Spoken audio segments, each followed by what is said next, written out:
in this Midwives Forum held by Ruang Bidan Indonesia. Sebelum kita lanjut, before we begin, apa sih RBI? Pasti ada yang nanya, ini apa sih RBI gitu kan? Nah, kita izin buat muter ya, apa sih Ruang Bidan Indonesia? Boleh dibantu dari kakak operator?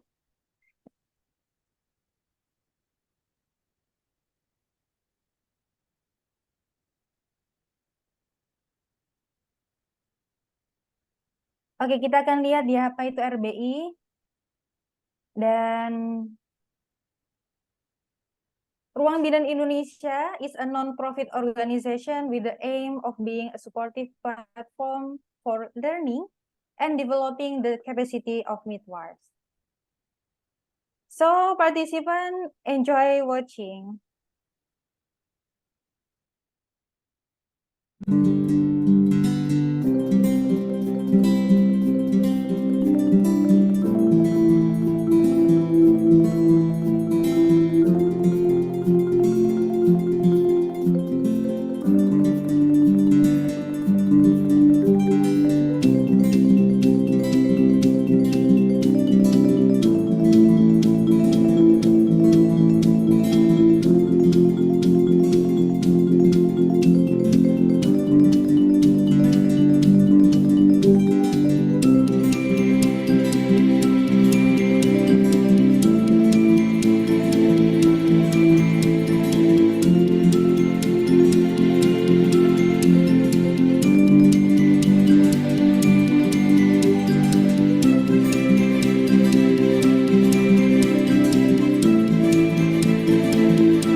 Contribute to the long-term development of midwifery care and education in Indonesia. They provide us information, guidance about how to pursue a master degree abruptly as well. So actually, I really had the best experience when I joined the private mentorship program with them, because they're not only fulfill what I need, but they boost up my energy. And one of participants at Midwifery Scholarship Festival 2022. And now I am accepted as a student in Master of Public Health Content University, Thailand. I'm so grateful being a part of Midwives, and it can be a support group for Indonesian midwives to continue their education. Mereka menghadirkan narasumber-narasumber yang berpengalaman di bidangnya. Informasi yang diberikan juga cukup jelas dan sangat mudah dimengerti, dan tentunya sangat bermanfaat bagi saya. Terima kasih tim Midwives, selalu sukses, selalu berkembang, dan tetap jaya ya.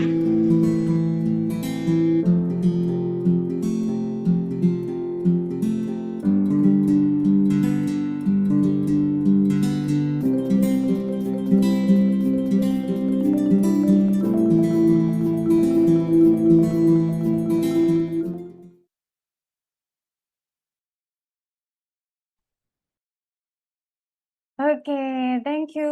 Kita jadi lebih tahu ya apa itu RBI. Yang belum follow, boleh follow akun sosial medianya. Yang belum subscribe, boleh subscribe YouTube-nya. Nah, oke. Today we are presenting webinar series about respectful maternity care, and the webinar series is divided into 3 sessions. This is the first about vaginal birth after Caesarean, and the second about prevention of obstetric violence, and the last supporting of birth trauma. I'm not alone here. We have midwife Risya as the moderator for today's session, and let me show you the curriculum vitae.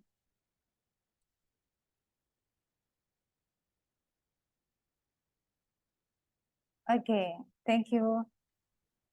Midwife Raisa Manika is now still studying in University of Glasgow, and here the professional experience. So let's move.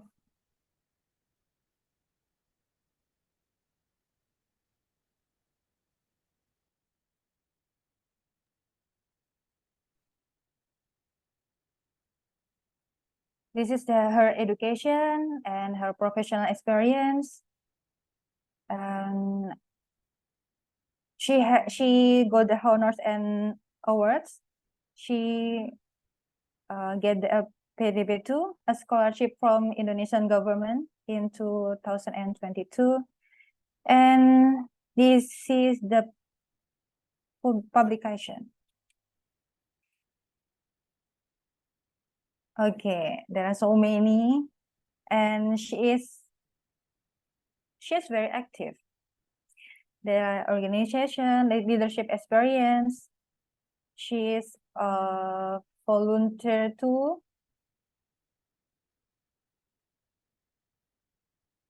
Okay. That's all for the CV.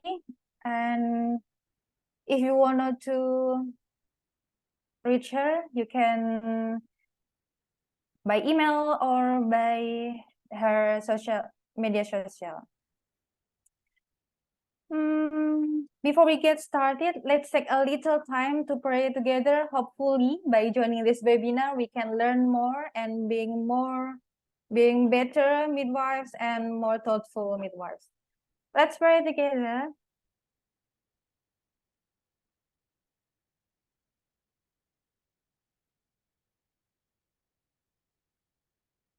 Finish. Thank you. So before we move to midwife Raisa, are you ready? If you have any question during this presentation, please type them into the question box below. We will also have time for a question at the end of this webinar, and we will let you to speak. So please raise your hand before. Now, without further ado, we will turn the time over to midwife Raisa Manika. Thank you, Midwife Fernanda, and good morning to all participants and to Dr. Hazel Keedle. Welcome to Ruang Bidan Indonesia Midwifery Forum Respectful Maternity Care webinar series. And today we have the first sessions of our Respectful Maternity Care webinar series, which is Vaginal Birth After Caesarean section. So hi again, everyone. My name is Risya, and I'll be your moderator for today's informative and engaging session with Dr. Hazel Keedle. I am so thrilled to have all of you here join with us to explore the fascinating world of midwifery. So before we dive into our exciting talks, let me give you a quick overview of what we have for you today. First, we have an opening and introduction to Ruang Bidan Indonesia, which is already delivered by Midwife Fernanda. Second, we have expert panel discussion with Dr. Hazel Keedle. Third, we have a Q&A session for all participants who wants to directly ask Dr. Hazel Keedle any type of questions. Just type anything in the chat box or like raise hand and turn on your microphone and your camera. And the last is we have closing remarks. So for all participants who have a language barrier or are having difficulty in understanding the material or the message given in English, please let us know in the chat box and please don't hesitate to speak up. So, untuk para peserta yang kesulitan berbicara atau kesulitan memahami materi yang disampaikan dalam bahasa Inggris, jangan sungkan untuk memberitahu panitia secara langsung melalui chat box atau boleh langsung raise hand, terutama nanti dalam Q&A session atau discussion session. Begitu ya teman-teman. Sebelumnya, don't forget to turn on your camera during the discussion and during the sessions. So we will have an exciting and active session with Dr. Hazel Keedle. Okay, so without further ado, let's start with our first topic, vaginal birth after cesarean. And today we have a midwifery expert in the field. I would like to remind you again, I have said it so many times, but we have a midwifery expert in the field, Dr. Hazel Keedle, with us today, who will provide us with valuable insight into the topics that we will explore today. I'd like to introduce her distinguished speaker formally. Dr. Hazel Keedle is a midwife, an author, lecturer, researcher, and director of academic programs Midwifery, School of Nursing, and Midwifery, Western Sydney University, Australia. So let me give you a quick summary of her amazing background. Dr. Hazel Keedle is a senior lecturer of midwifery in Western Sydney University, Australia. She has over 2 decades of experience as a clinician in nursing and midwifery. She is an educator, a researcher. Her research interests are vaginal birth after cesarean, birth trauma, and maternity experiences, which she explores primarily using feminist mixed methodologies. Dr. Keedle's work is recognized nationally and internationally. She has made many invited conference and seminar presentations, and her research has been widely published in academic journals and books. And of course, she is an author of the book titled "Birth After Caesarean: Your Journey to a Better Birth." I believe some of you has already ordered the book, and the book is already on the way. So please be patient of reading the book. So the book is based on Dr. Hazel Keedle PhD findings. Dr. Keedle is also the lead researcher on the largest maternity experience survey, the Birth Experience Study, in September 2020. So Dr. Keedle is also passionate about improving the experience of women during childbirth. She is very committed to using her research to advocate for women's rights and to ensure that all women have access to respectful, supportive maternity care. So now, without further ado, again, let me invite Dr. Hazel to the forum. Hi, Hello, Dr. Hazel, how are you? Hi there. I'm Hi. good. I'm so happy to be here. Okay. Good morning again from Indonesia. And I'm here from the UK, so it's still like 4 a.m. here. But I'm so excited and I'm very happy to see you, and I'm a fan of your work. We can't wait to hear your story and experiences, of course. I believe that we need to hear your story, especially, in Indonesia itself. So great. Thank you so much, Dr. Hazel. I hope you have a wonderful time here. And I'm handing it to you from now on. Thank you. Thank you so much for having me here. I've got a presentation, so I'm going to share my screen. And hopefully this will all work fine. So can you see the screen now? Yes, we can see it. Wonderful. So today I'm going to take you on a journey, and it's my journey, and I'm going to share some personal facts about myself and my life to what brought me to this point today on being an author and a researcher in this particular field of VBAC. And then it will lead on to the other webinars that we have in the next couple of weeks with my ongoing work in this field. So yes, my name is Dr. Hazel Keedle, and I'm from Western Sydney University.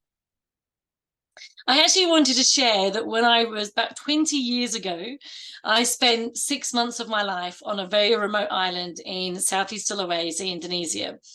And it was such an important and wonderful time of my life. I was much younger and I was traveling from England through Asia into Australia. I was only meant to stay in Australia a year, but I've been here now for 20 plus years. But I just wanted to share the fact that, this was a really important time of my life in my mid-20s, and I was a nurse, and I was nursing in this remote island, both with an English organization, but also in the local area, in the village as well. And so, yes, I just wanted to just let you know about my story. And I'd love to spend more time in Indonesia. So why did I study VBAC, and why was that important?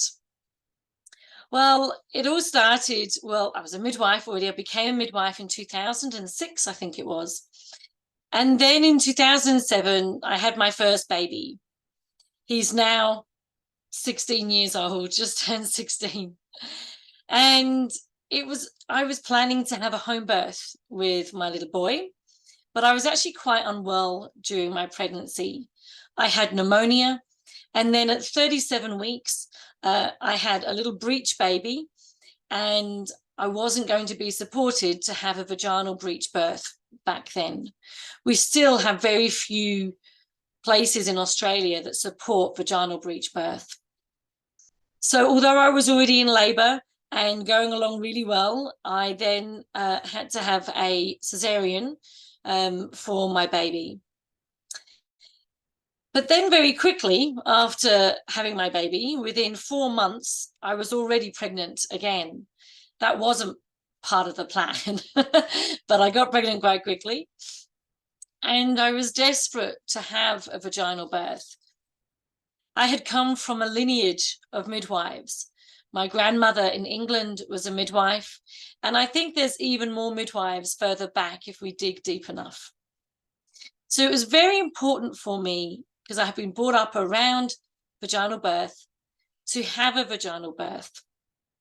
But suddenly I realized it was going to be very difficult to achieve one or to find support to have one. There would only be 13 months in between the caesarean and the birth. And I put my head in the books and the research, and I realized that did increase my uterine rupture rate a little bit more. But I was defiant anyway. And with the support of friends and a doula, I went into labor, and I did have a vaginal birth after caesarean, just 13 months after my previous caesarean. And that's her there, my little girl up on my chest. It was an amazing experience, but I had to fight for it. Even when I was in the hospital, I had midwives and doctors trying to use coercion on me to change my mind and have a caesarean. And I came out of that experience with a couple of questions. One, does any other woman who has a VBAC feel as amazing as I did? But secondly, if it was such a fight for me, how does any other woman in Australia who isn't a midwife, with my knowledge and determination, how did they achieve a VBAC? Because it was so difficult for me. Those two questions led me on my research quest. And when my little baby was only 2 years old, I started my midwife journey, my research journey, with a master's master's honours, looking at women's experiences of planning a VBAC at home. And I published on that paper. Doing that research project gave me the research bug. And as a knowledge seeker, I just loved actually being part of and creating that knowledge from women's experiences that they shared with me. So straight after my master's, I was on a PhD pathway with a scholarship from the government. And in 2021, there's me with my graduation gowns on at my PhD ceremony with my family. And my mum from England came all the way over. They had just lifted the restrictions so that she could fly into Australia. And I had my mum and my husband and my 2 children there, and my VBAC baby, my caesarean baby, they were all there by my side. And I was very excited when I was on the stage, and the person who was leading the ceremony had to say the word vaginal birth, because that was the title that was included in my title. I was quite excited about that. And then I've gone onwards and I've continued research, and it really is a passion of mine to give women the voice they need. And my research has led further than just publishing papers, but into writing a book and to also influencing government policy here in Australia. So I thought I'd share that so you have a bit of an idea of where I've come from and why VBAC is so important to me. I do often talk fast, so if you need me, I'm trying to talk slowly. So if you need me to slow down, Risya, just let me know and I can slow my talking down. I get very excited. Okay. One of the things I looked at was what were the VBAC rates around the world. Now, it's quite difficult to get that data, and you can see the majority of the world, I don't have that data for. I don't know what your VBAC rate is in Indonesia, and if you do, please let me know. But I did know that in Europe, there were quite high VBAC rates. Finland having a higher VBAC rate of over 50%. The UK was 29% on the last numbers I looked at, around 36% in Germany. And in New Zealand, where they have a lead maternity carer who is their midwife, who cares for them the whole way through, really good continuity of care with a midwife, up to 30% of women were having a VBAC if they'd had a previous caesarean. Yet I looked to the US, and I don't know if you think this, but certainly here in Australia, we often look at the US as not a good model of care. It is very obstetric-led. There are very few midwives and more nurses. And we know the systemic racist issues that go on in the US. And their rate is around about 12% VBAC rate. But then what about here in Australia? Well, actually, we don't do very well. And our VBAC rate, is one of the lowest across those high-income countries. And that meant, I think, we needed to do something about it. And it's not a very popular topic. I would go to conferences over and over and over again, and I might be the only person talking about VBAC. I went to 2 conferences just last week. It was the Marseille conference on perinatal mental health, and then the Australian College of Midwives National Conference. And I wasn't talking on VBAC, and guess what? Nobody else did either. Nobody. Not one poster, not one presentation about VBAC. At the ICM in Bali, where I met such beautiful midwives, and some of you are in the room, and I'm so happy to see those beautiful faces that I loved hugging so much. I'm a bit of a hugger. There was only one presentation on VBAC, and it was from your country. It was one of your Bidan sisters who spoke about VBAC. And I went to that session and I gave her a big hug as well. It's just not a popular topic. And I think we need more champions in VBAC. We need more researchers in VBAC. If you want to look at doing research with me, reach out. We need more research. So this was the international rates, and I wanted to do something about that. Actually, if you have a look in Australia,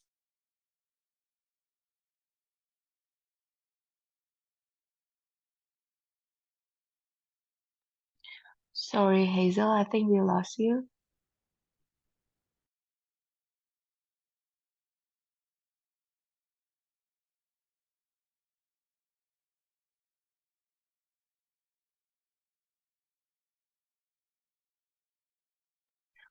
Oke, teman-teman, mohon ditunggu sebentar, mungkin ada technical issue.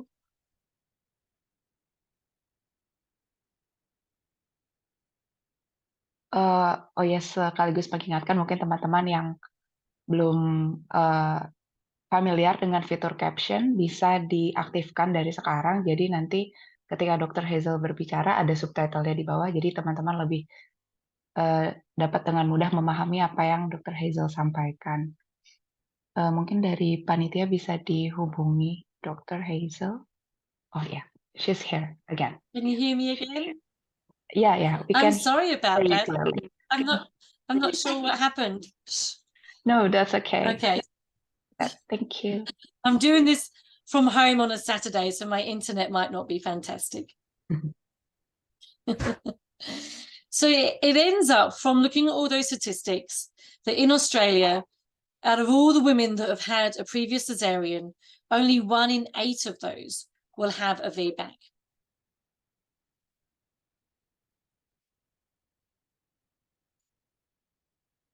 So I went on and I did my PhD, and this is a fancy picture that explains kind of the processes in my PhD. But the main title was The Experiences of Women Planning a VBAC in Australia. It was a mixed method. So that means I had some qualitative work and some quantitative. And I also did a meta-ethnography, which is like a literature review on qualitative work. I used the lens of critical feminism, which means I was looking at what is the impact of the patriarchy and the role of women within their experiences of planning a vaginal birth after cesarean. And there's a spelling error there, should be an S, transformative emancipatory framework. What that means is that I was hoping that my research would make change. I wanted it to transform the lives of the women that my area was looking at. So women planning a VBAC. Very big aims.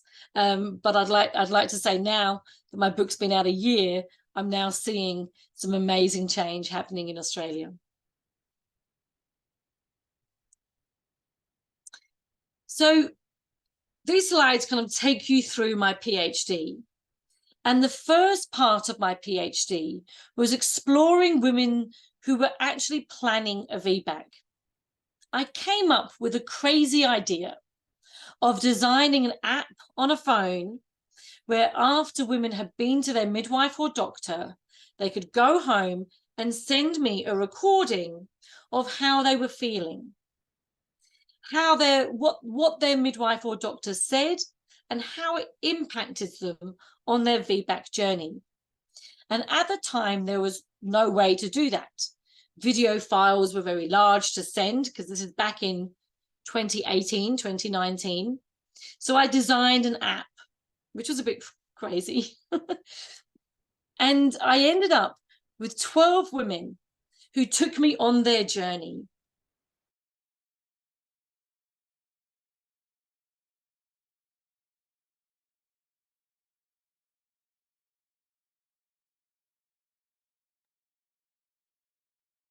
Sepertinya koneksinya. Oh, okay. Sorry. Some had a midwife. And so they had different models of care. And I then interviewed them all after they'd had their baby.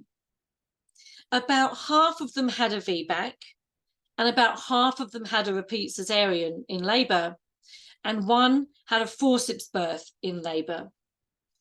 So I would get all these recordings during their entire pregnancy, and then I would interview them on how their experience was.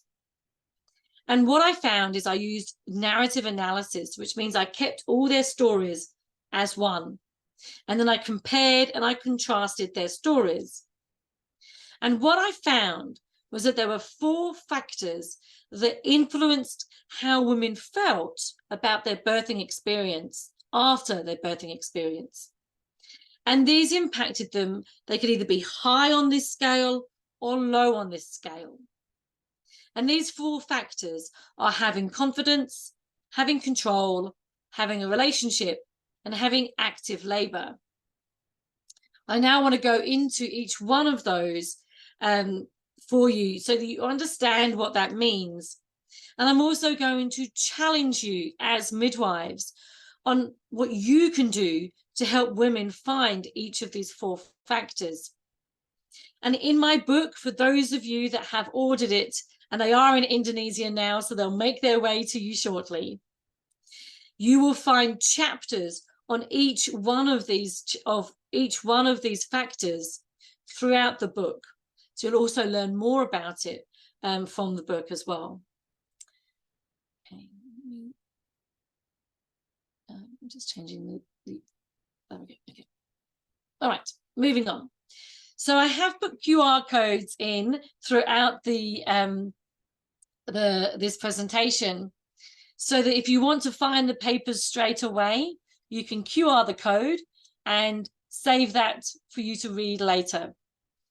So this paper was the narrative analysis of women's experiences of planning a vaginal birth after cesarean in Australia using critical feminist theory. And it was that whole part where I used the app and I followed women's journeys. I love this paper because I actually go into detail to 4 of the women's stories alongside each of the 4 factors. So you get a really good understanding of what each of those 4 factors were and how it impacted women. But specifically, I go into depth into 4 of those women.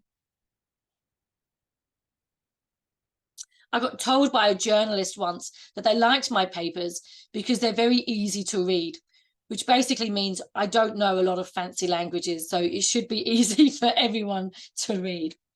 I took it as a compliment. The next part of my PhD was to test those 4 factors on a larger scale. So I designed a survey and it went across Australia. And all these little women dots are people that did the survey. So you can see I had a good spread. Often when we do research, it's around this eastern seaboard that you see with Sydney and Melbourne and Brisbane, that whole area that gets the responses. But I was strategic and I reached out to groups in all these other parts of Australia to get women from down in Tasmania, from down in Perth, Broome, Darwin, and even some right there in the middle. I ended up with 490 women that had all had planned a previous cesarean. It could be that they had any type of mode of birth, but they just had to have planned a VBAC. What's this one? Measuring control. Okay, so what do I mean by control? Control can be quite difficult for us as midwives to get our head around, because in labor, we know that there are things that are beyond our control, right? And that we can't, and if women are in that analytical controlling mind, that isn't the way, the mind they need for labor. But I don't mean that type of control. I mean how women felt about their whole pregnancy, labor and birth, and postnatal period. Did they feel that they were in charge of their decision-making, or did they feel that they'd lost all control? Control is important. When we look at birth trauma data, the biggest qualitative theme that comes out is a loss of control. So therefore, a sense of maintaining control reduces trauma. But how did I measure control in the survey? I looked at a few different things. I asked if women had had a birth plan. Did they have, I had a score called the Mothers and Decision-Making Index, which scored how involved they were in their decision-making. And high autonomy meant you had the highest amount of decision-making autonomy. I asked women if they were in control of their decision-making. I asked if their healthcare provider, HCP, supported their birth plan. And then we compared them across the different models of care. So fragmented care is what most women get in Australia. They see a different midwife or doctor at every appointment at the hospital. They'll then, whoever is on duty during labour and birth will care for them, and then different midwives and doctors during the postnatal period. Continuity of care, COC, with the doctor here in Australia is the private obstetric model. So they're seeing a private obstetrician throughout that whole time, often in a private hospital. And then COC with a midwife means 2 things. One, they might be part of a midwifery group practice in a hospital where they get it for free and they see the same midwife or small team across the whole continuum, pregnancy, labour and birth, and postnatally. But it also included women who had a privately practicing midwife. And these were midwives that provide home birth services, and women have to pay for that service, although there are some Medicare rebates. What I found with this control was that if you had continuity of care with a midwife, you were more likely to feel in control of your whole decision-making and your birthing experience. And that's a good thing. So this red line in the middle brings together all of the things that we measured, and then we created the plot line to show the trend of who had higher control rates. I do have to give a shout out to my husband, because this actually launched him into his research career. He was an environmental scientist, and I sat down with him one day with my findings, and I said, I can't picture it. I can't see what's going on. And he played with my data, and he came up with these graphs, which made me love him even more. And he's now our research assistant, and you'll see his name on many of my papers now.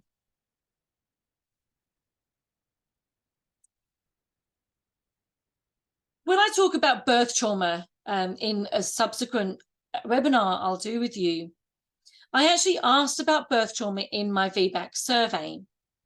And it's usually in Australia around a third of all women experiencing their birth as traumatic.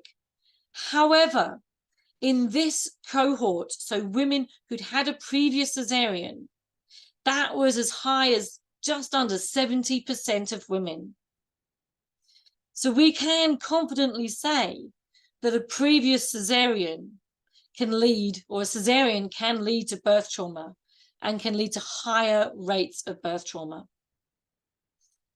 But also women who then had a repeat cesarean, so they planned a VBAC and then had a repeat, more than half found that traumatic. And yet women who had a VBAC, you can see those numbers come right down to 17% finding their VBAC traumatic. So the mode of birth after cesarean really matters when it comes to birth trauma.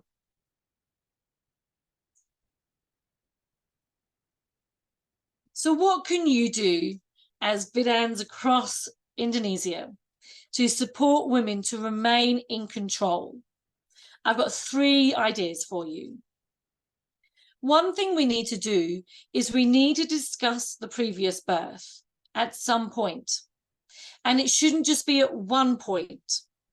The woman who's had a cesarean or a traumatic birth needs to have people checking in on her straight after the event, a few weeks after the event, and onwards. But most definitely, your role will come in when she's planning her next birth.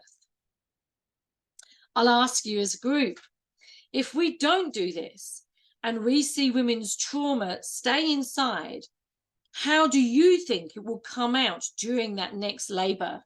And you can put some of your comments in the chat. How do you think we will see the impact of a previous birth trauma in the next labour? And have you ever seen this? Pop that in the chat and we can see if there's any responses.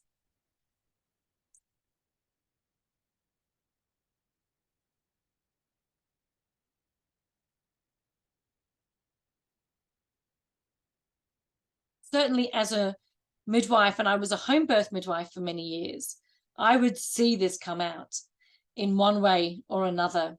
And that's why it's so important that women have the opportunity to share what happened to them in their previous birth. And that's not meaning that you need to try and fix something. It just means you need to listen with an open heart and open ears to really understand what it was that was traumatic for her the time before. I can't see anything in the chat yet, so I'll continue. The other thing that is important is birth plans. There is debate around birth plans in Australia, and I'd love to know what you have heard as midwives in your hospitals. What do other midwives and doctors say about women with birth plans? Have you heard anything? Have you heard any comments about a woman turning up with a birth plan? I'd love it if you could share that in the chat. What kind of things have you heard? I've heard all sorts of things. I've heard the longer the birth plan, the longer her scar. Isn't that terrible? I've heard jokes about a birth plan that's been laminated. So it's been put into plastic. And then making jokes about that. I've heard doctors say this is unrealistic. Women don't need birth plans. They need to lower their expectations. They're asking too much. What have you heard?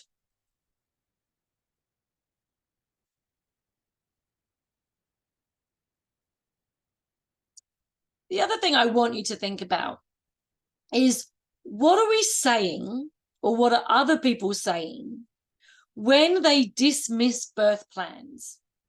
When they look at a birth plan and go, oh, it's rubbish. We can't do this. Yeah, Fernanda says, I think we need them. I agree. But when you hear people or doctors or midwives dismiss a woman's birth plan, what they're actually saying is that they do not care enough about that woman to put her needs first. They're only thinking about how it makes them feel uncomfortable. Women need birth plans, and it helps us understand what is important. But there are many different ones out there. You might see ones that are done online, and they're all pictures, which is great for people with low literacy rates. Absolutely important. You might see pages and pages and pages of writing. You might have women say, I don't really know what to put on them. But there are other ways of doing it. And when you get my book, have a look in this chapter on control, because I've got a very beautiful way of doing it. And when I do a one-day workshop, I get the midwives to do this in the workshop. And I'd like you to do this as an exercise. We haven't got time to do it in this session, but just think about this for afterwards. And maybe those of you that have done the exercise, maybe next week you can show me some pictures. So let me tell you about that exercise. The exercise is drawing 3 pictures. And you just have a title for each picture and no other words. I'll put the titles in the chat. The first one, and this is what I would ask women to do when I cared for them.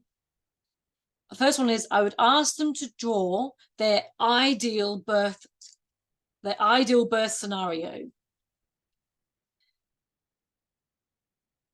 Yeah, true. Okay, Risya. Yeah, it seems nothing more like women have to accomplish than something they should enjoy planning for. Yes, but actually, I think the creating of a birth plan can be very enjoyable, but it can go also very deep. So the first question is, what is your ideal birth? And you don't have to give any other tips. We want women to draw it. What comes into their head, they draw. So I often see pictures with women in the water or women with people around them. And it's good to know that. Let them draw, or you draw your ideal birth scenario. And this is particularly important for women planning in VBAC, because remember, they may well have had a traumatic first experience. I agree as well that they do need to learn about the process of birth. And this is something that I know a lot of you do very well in your classes and your hypnobirthing classes and your antenatal classes. So this is also a practice that you can bring into it. And you have such big reaches with your social media. I'm so impressed. You do a really good job. So once they've drawn that ideal birth, the next drawing they do goes deep to their heart. And that is, what is your worst case birth scenario? And the worst case can be different for every single person. And you might think, I don't want to do that with a woman. That sounds very scary. But I have sat with women who have lost babies. And then in their next birth, I've sat with them and asked them to draw this picture. And it was hard, but it was healing. So go there. Most women you're going to be doing that with have had a previous cesarean. So their worst case might be that previous cesarean, the things that really triggered them, the things that really upset them, the fear of maybe being alone and having no one there, not having their partner or their mother or their sister there, not having you there. Get them to draw it, but don't tell them what to draw. Then the third picture, this is where some healing comes in, because they draw, and you just give them the title, Draw Your Worst Case Made Better. Simple as that. You don't give any other ideas.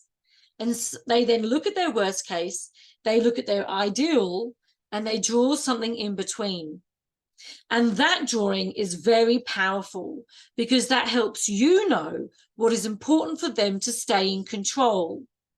Because we cannot, as midwives and doctors, we cannot say to every woman with a previous cesarean that you will definitely have a VBAC. We can't do that. We cannot guarantee a VBAC. So by drawing the worst case made better, what they can look at is what is important if they can't have their ideal birth. You are giving them more control because you're going, okay, if we have a repeat cesarean in labor, you know, as the midwife, what is so important. It might be skin to skin in theatres. It might be not having the mother-in-law see the baby first. Spoiler alert, that was mine. Oh, I don't have the pictures up there, but you will see some in the book. So in the book, I've actually included some pictures from some of my previous clients on their birth plans. And also in the book, I've got a step-by-step guide for how women do it. So yes, you'll have all that in there. In hindsight, I should have added them, so I apologize. So that's something for you to have a look at and have a think about, is those 3 types of birth scenarios. And it's always good, I think, that if we're going to ask women to do something so powerful, we should practice it ourselves. So I do challenge you to, when you do get the book or when you're working with another midwife who's got it, to actually do it for yourself. Because some of you may have had babies and some of you may not have done. But we all have our own thoughts about birth. And if your ideal birth, when you've drawn it, looks like a woman that you care for worst case birth, you need to know that maybe you might have some different biases around birth. And I do this practice with our first year Bachelor of Midwifery students so that they are aware of what they think birth as an ideal is and what their worst case is. And then I've had students come back to me and tell me that they've done this with women as well. The last thing is respectful language, and I will go more into detail as we go along, so I'll move along now.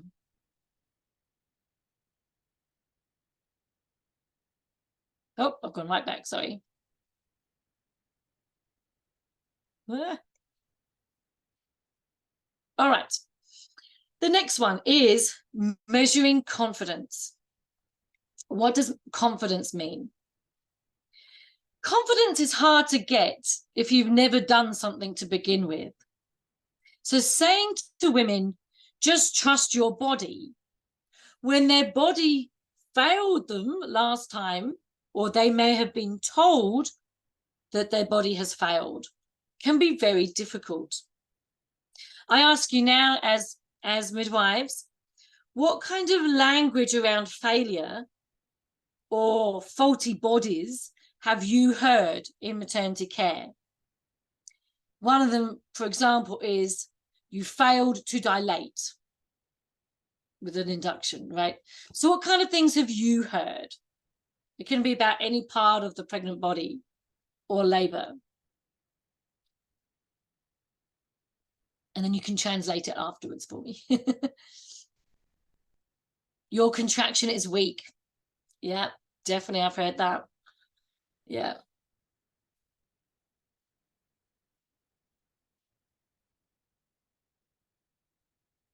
Have you heard ones about pelvises being too small? Incompetent cervix. Yep. You're too short, so you can't have a vaginal birth. Yep. Yep, I've heard that one too. And in Australia, we often get comments from women from Indian backgrounds or Southeast Asian backgrounds saying about their body, but really it's racism, to be honest. Hanin has raised her hand.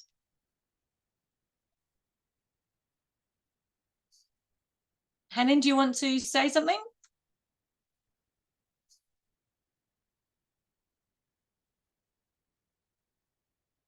No. Okay. For women, having the authority to control their own birth feels very taboo here because the majority of clinical decision making is carried out by healthcare providers. I know you, I like a good challenge.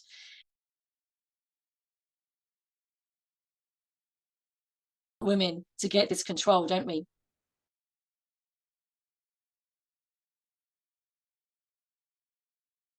Incompetent cervix, your contraction is too weak. Yeah, being seen as high risk. Yeah. These are all things that women are going to hear. So it's then very difficult for us to be confident in our body to be able to have a vaginal birth, especially when we hear it from everyone. In fact, we hear it from being little girls, don't we? We hear it from being told that, you know, the color of our skin isn't right, we're too dark or too fair, that our body isn't right, our breasts are not the right shape, we're too curvy, we're too skinny, our bottom isn't perky enough, our tummy is too round. We hear this all of our life. And then we see it on social media. And it's not, our pictures we put on can get pulled apart by people who are not very kind. And we take it on board. So when we have our first births and we get told this information, your contraction was too weak, you had an incompetent cervix, your pelvis was too small, and you failed to dilate. What do you take from that? You go, oh yeah, my body has failed again, just as it always has done, because I have to wear glasses, or my hair doesn't look good today, or my body's just not great. We're used to taking it on board, and language really matters. So how can we get that confidence back? As you can see with that confidence in body, it's hard to do. And I did ask women, were you confident in your body? And there were not very high rates. So instead, I suggest to women in the book that they need to go and learn about physiological birth, like Fernanda was mentioning earlier. So the things that you do, the classes that you run, where you are encouraging women to understand about labor and birth and pregnancy and how amazing their body is having a positive impact for women planning their next birth, a very positive impact. I asked other things such as, it wasn't just about the confidence in the woman, in her own confidence, but it was how confident she felt her midwives were, or how confident she thought her doctors were. And she was very aware if you believed in VBAC or not. She was very aware if you thought she was wasting her time. And that confidence in their healthcare provider was actually more important than their confidence in their body, because none of us have that anyway. But what we do want is we want a champion standing by us who believes in what we do. And that is your job. So you need to say to women, I believe that you can do this. I use an analogy in my book of the Olympics. Do we have any Olympians in the audience? I'm not an Olympian. I'm not an athlete. If I'm running, look out, someone is chasing me. But when I was writing my book, I was watching the last Olympics, and there was a meme. I know you all love memes. There was a meme. I don't know if you saw this one. There was a swimming race, and there was a coach in the stand like this, being so excited, and it turned into a meme. And people were like, I want that coach. I want that coach. And we'll never know if their person won the race or not. At that point, it didn't matter. What mattered was this coach 110% believed and was proud of their person in the Olympics. Now, women generally might have more babies than you do Olympic races, but we don't think it's important. We don't give it enough importance. But women will remember their birth experience for the rest of their life. One day, I was in my front garden that I'm looking out to, and an old lady came by to talk about dogs. And on the side of my van, because I had 5 children, there was a big van, on the side of my van, it said midwife.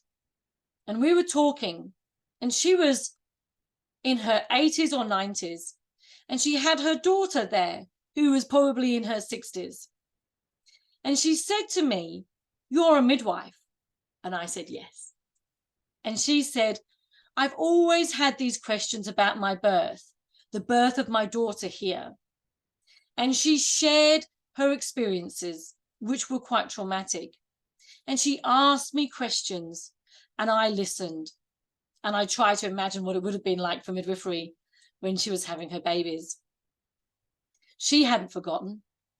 And her daughters said to me when they left, she has never spoken about my birth until that moment.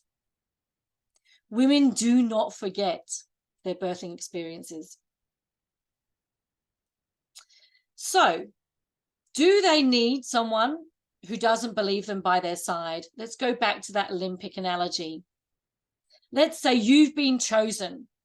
You've been chosen to represent Indonesia in the 100-meter sprint. But your coach has just retired, and you need to pick a new one. So the Olympic committees say, you've got 2. You need to have a chat with them.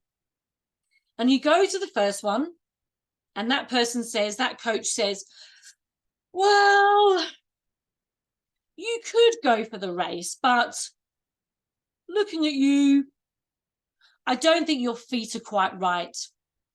I don't think your hips are the right shape. I think you might die halfway through the race.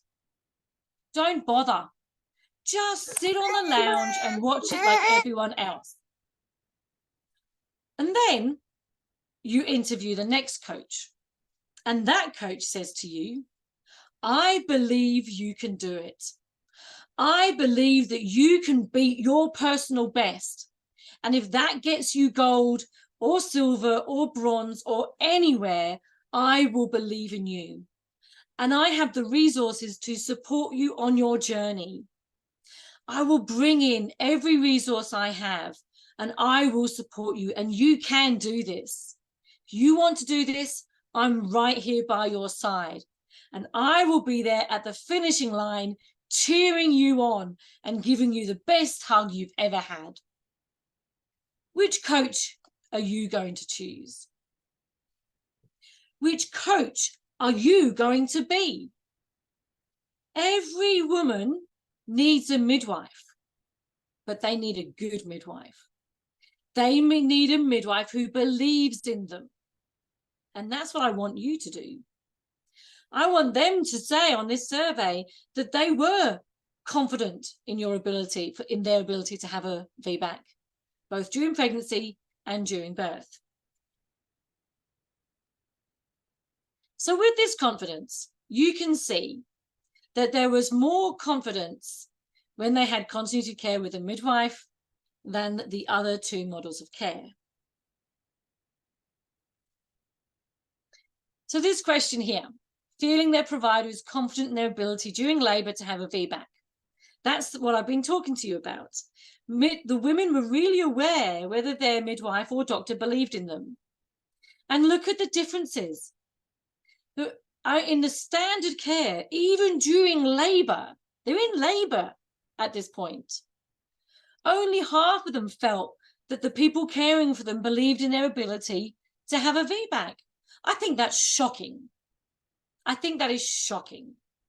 That you could be in labour and you feel that the people don't believe that you can do it.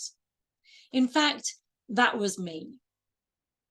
When I was in labour, I was continuously told by the midwives and doctors, can we just go for a caesarean now?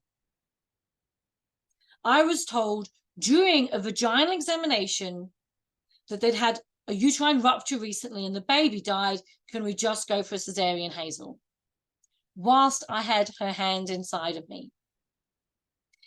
I had nobody in that room other than my husband who believed that I could do it. And I got my husband to ring around where I used to work to find a midwife who would believe in me, who could come down to support me because I needed another woman by my side. And when she came into my birthing room, I must have been quite close. I was tipping on the edge of transition. And she came in and we sent my husband out for a break. And I said to her, I don't think I can do this. I don't think I can birth a baby. I've never done it before. I'm too fat. I'm too this. I can't do this, blah, blah, blah. I was in transition, right? And the midwife, who was a friend, she was there as a friend, not a midwife. She said to me, Hazel, you are one of the strongest women I know. And if I can have a vaginal birth, then I know you can. I was then a little bit rude. But what they do say is what happens in the labour room stays in the labour room. And I had no filter because I was in labour. And I turned around to her and I went, you're right. If you can do this, I can do this. And the next feeling I got was the urge to push. And I told her to get my husband back in there. And I birthed her on a birthing stool. So it's really important that you are confident in women's abilities to birth. So how can you do that? How can you get confident? Especially when we don't see it very often. There's a few things you can do. One, you can encourage women to learn about VBAC. It could be my book, and if anybody wants to translate that into Indonesian, please let me know. And then we could swamp Indonesia with it. So it could be the book, but there's a lot of stuff online, and you need to find out what is there that's online. And one, maybe it was Fernanda, I'm not sure, but you showed me at ICM the WhatsApp groups for VBAC and all the support. Yeah, I remember. Yes, there's group. There are several groups for support each other for moms who have success in VBAC, VB2C, VB3C. Yes. That's Actually, perfect. Yes. It's so important to get that peer support, to be able to turn around and have someone else that agrees, that believes in you as well, from that peer support. So that's fantastic. So if you are caring for a woman, you can encourage them to join those groups and to get that peer support. The other thing is, if you don't really understand what the power of VBAC is or why it's important to women, then you need to learn about that. Now, in my book, there's 15 stories from women in different countries, none in Indonesia. So when we do version 2, let's get some stories from Indonesia in there. And in those stories that are so important, you need to read those as a midwife, and you need to ask yourself, why did they want to have a VBAC? And what was the benefit of it for them? Read them with a critical lens, and then you will see the power of VBAC coming out in those stories. Even the power of a better birth after caesarean, and it was a repeat caesarean because they were in control. So read those stories. Here in Australia, we have a couple of podcasts that are all about VBAC. And they've got some great stories in there. So you can look them up. There's one's just closed and they're opening up a new version of it, but they've still got all their stories on there, the Australian VBAC stories. And then there's VBAC home birth stories. And there's a whole podcast where she interviews people about their home birth VBACs. So listening to those stories helps you get confident because you can understand why they've done it and why it was so important to them. I'm still on a high from my VBAC, and she's turning 15 next month. Okay, next one, relationship. Now, this isn't any kind of weird type of relationship. This is the relationship that women have with their healthcare provider. And it's important. And it's important because of the coach analogy that I've given you.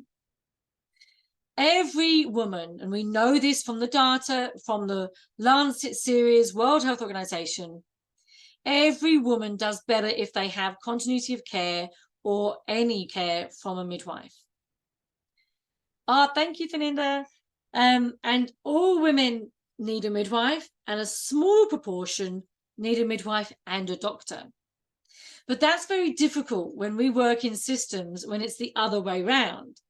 Most women have obstetric care and only a little bit is midwife-led care. But we need to be able to move towards the midwife running that care, being the care provider. We've seen a change in Australia and we're still working towards that change. And I really believe, because you midwives in Indonesia are so strong and so amazing, that you will see a change in the future. But I asked some different things about the relationship. And so the relationship was whether the woman felt that her relationship with her healthcare provider was based on trust, equity, and fairness. Now, that might seem a little bit strange, but remember, I was using feminist theory. We looked at a few things. How long were their appointments?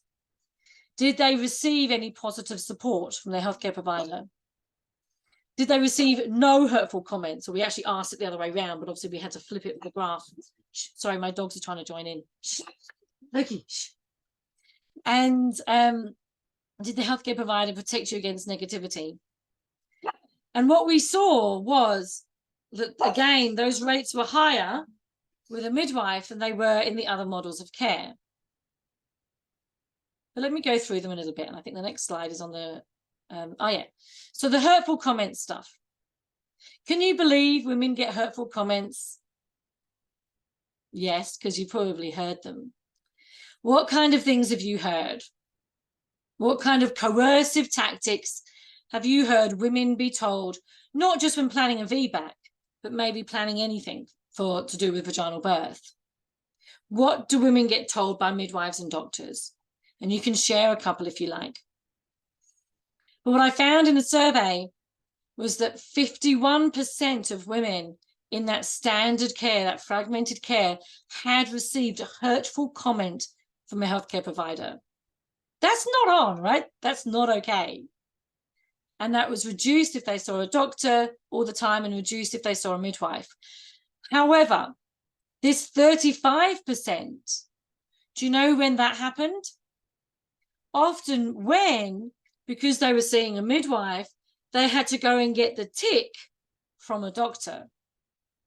And that is when they were getting those hurtful comments, not from their midwives, but when they had to go and have the one doctor appointment to see if they were eligible to be under the midwifery care. Or in Australia, if they're planning a vaginal birth after Caesarean in the public system, they have to have the sign off by a doctor to say they're allowed to have a VBAC. And that in itself is just problematic. And that's where they may well receive the hurtful comment. I've got a couple of hurtful comments to show you, and these are real comments. You are just asking to kill yourself or your baby by having a VBAC. In all my years of practice, I've never met a woman who actually is wanting to kill herself or her baby. just because of the choice of birth that she wants. That is so ingrained into our cells that we become these protective mothers, that you would often hear mothers say, save my baby and not me. But it's called coercion, and it's called coercive control. Because the only thing the healthcare provider who said this wants to get from that woman is for her to change her mind and do what that person wants. This is not empowering. This is not giving information.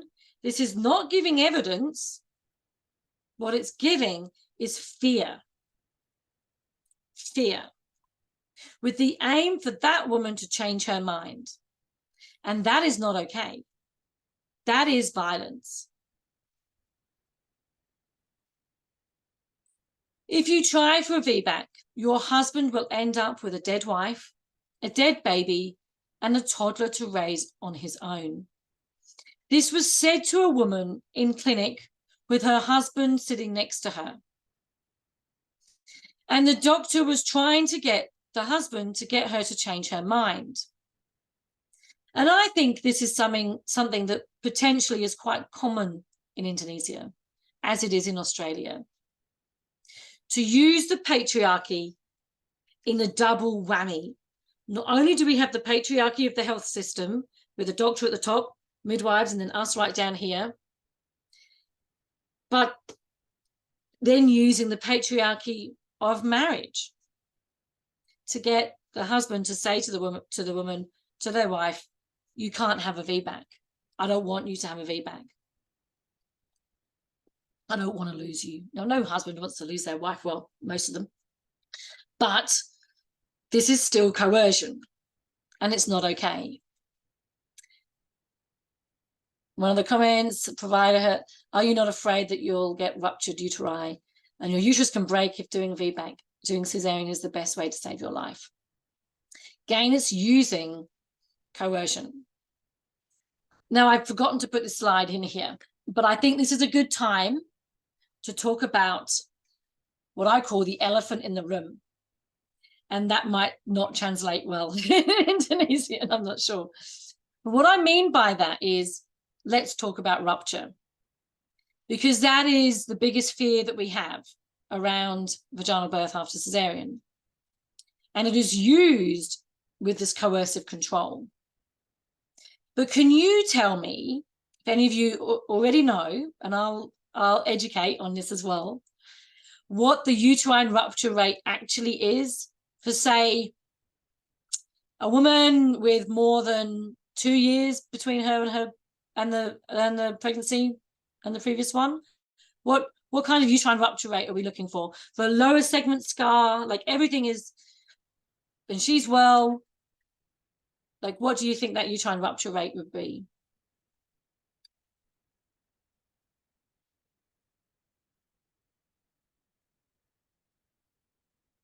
Shall I tell you? It is pretty much 0.2%. 0.2%. We can increase it, yes, 0.5 to 0.7. Yep, well done. Now 0.2% is based on the INOS study, which was a multi-center study that came out in 2019 across Australia. Now, I really want to just quickly share the screen with you because it will make more sense if I show you this. And I'm just trying to think where I've got it. So I'll just multitask while I'm talking to bring up this information. So the INOS scale was done in, it was a multi-center study. They had a large number. They looked at, I think it was 19 countries. And, oh, I'm really close to showing you. Hang on, let me just scroll down. I can see where this thing is. Let me open it up. Sorry, I should have had this ready for you. Okay. Now, I have this as a link that if you are interested, I can share with you. It's an interactive book. So I'm going to jump to the uterine rupture one. Okay. It's rare. That's what you need to know. And so the INOS study was published in 2019, a multi-country population-based study with all of those births, across 9 European countries over 10 years. And from this large number of births, they found 864 women that had a complete uterine rupture, which was around 0.03. And then when they separated out women who'd had a previous cesarean, because obviously it's not only cesarean that can cause a rupture, when they separated out women who had a previous cesarean, it was 0.22%. Now, the interesting thing that I think INOS did was they didn't just give us a rate. They actually told us what happened next. Because we will hear uterine rupture and then we will think uterus exploding, baby flying across the room, death and dismay everywhere. But is that actually what happens? First of all, let's have a look what happens to women. So from those 864 women, 21% needed more than 4 units of PAC cells, 20% required admission to intensive care, and 10% needed a hysterectomy. And 2 of those women died. Which means out of the 0.22%, there was then a 0.2% fatality rate. Like we're talking very, very, very, very, very, very, very small numbers. So in that quote that you just read that said, your wife will die, well, she would have to be very unlucky for that to happen. It's still a tragedy when it happens, but we cannot use it as a determination to say this is going to happen. Okay, what about babies? Out of those 864, 28% of babies were born with asphyxia. 10% of babies died during or shortly after the rupture. And the overall perinatal morbidity rate was 0.03 for women planning a VBAC, which is comparable to here in Australia, where we actually have 0.05 perinatal mortality rate. There's, as you know, and I don't know what your perinatal mortality rate is in Indonesia, we can't guarantee that all babies are going to survive pregnancy either, or labour and birth. So when we then say, or when you hear people say, if you have a uterine rupture, your baby will die, what we could be saying instead is, in a good system where we have good, high-quality healthcare, and although you have issues of remoteness in Indonesia, you do have good quality healthcare. In a situation like that, actually 90% of babies survived. Now, obviously, this is for Europe, so there are going to be challenges in your own countries. But what I'm trying to say is that we can't just use coercion to get women to change their mind to go for a operation that is major abdominal surgery by saying that is safer than this.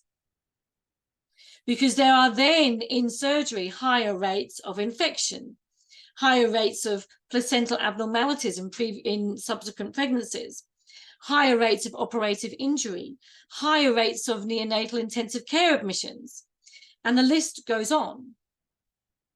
And with VBAC, the risks are very low. There are some people that come back to me and they say to me, but Hazel, you don't mention in your book that women planning a VBAC have higher rates of perineal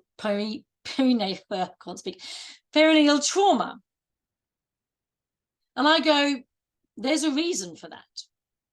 And the reason I don't put that in my book is because I think it's a little bit flawed.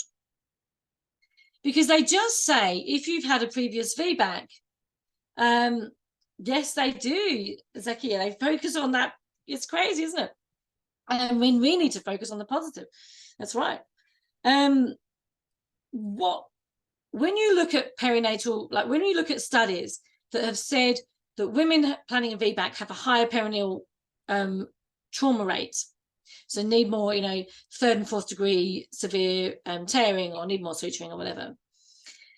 I always want to know, right, how was her perineum managed during birth? Because when I asked women in my survey, how did they birth, what position they birthed in, the most common position was lithotomy, legs in stirrups. And that means they're going to have more perineal tears because there's more hands involved. There's people in there stretching things. There's people in there with scissors. And the woman is on her back. Like, seriously, that is not a good birthing position. And I bet there were no warm compresses on that perineum. So I think you're comparing apples and oranges. What we need to do is also bring in not only how do you have a good VBAC, but how do you also support your perineum at the same time. And I'm a very hands-off, except unless it's a warm compress. And most of my births at home were in water. And surprising to some people, no, I don't get in there to put my hands on the perineum. When they're in water, we just slow down the breathing, and we help the baby come out very slowly, and we have a lot less tears. All right, I'm going to go back to my other share. Is there any questions about that, about the uterine rupture stuff? And there'll be more. I'm happy to share this link, so there'll be more in there that you can look into, but I want to cover more in the time that we have together. I'll go back to this one. Here we go.